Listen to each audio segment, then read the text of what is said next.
Well, that was frustrating. The Flyers lose 7-3 to the Kings tonight.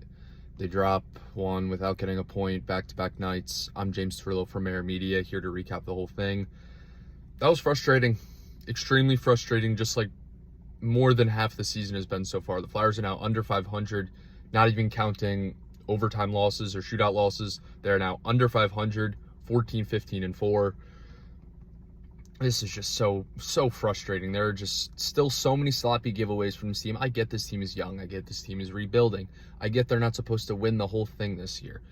But this team should not be 14, 15, and 4. This team is young, but it has young talent. And to be honest, I have not seen much of it from many guys besides 𝐊𝐍𝐂𝐊 and 𝐊𝐂𝐇 this year. Nobody on the team has really impressed me besides 𝐊𝐂𝐊, 𝐊𝐿, and Sanheim. Nobody else has really impressed me. The goaltending situation is what it is. But even Kolosov really didn't have a bad game tonight. He should have had the one where it was 3-2 late in the second period, and he goes to glove the puck and he misses it, and then it goes right to, I believe it was Kopitar, who just buries it because puck was going here and he just missed it with his glove. That's probably on him. Every single other goal was not on him. I mean, the Flyers were in this thing the whole time. The score is deceiving. You look at the score and it looks like they got blown out, but this was a 3-3 game going into the third period.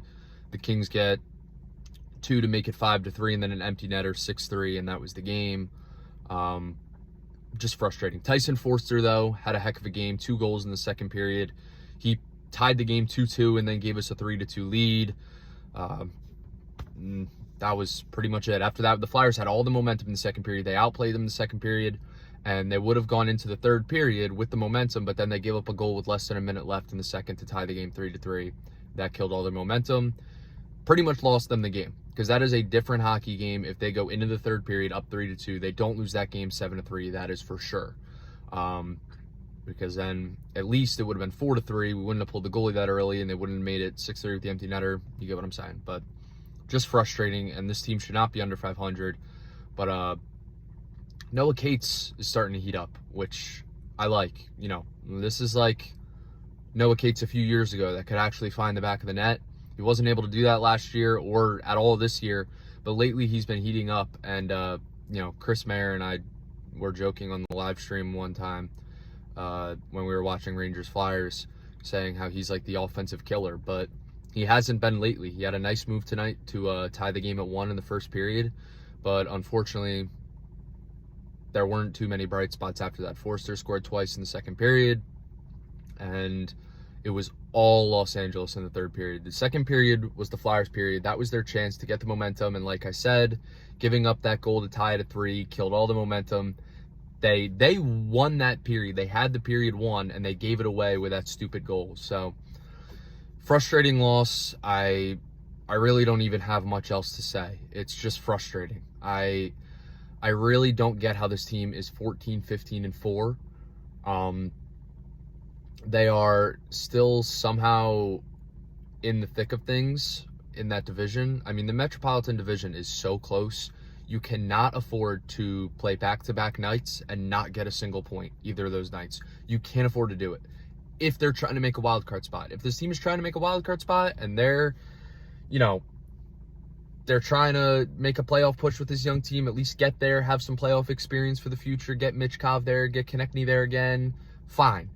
I would love to see it happen, but if you're going to do that, you cannot be dropping games like this back-to-back nights without getting a point, especially when they're giving games away. Like last night, they didn't deserve to win.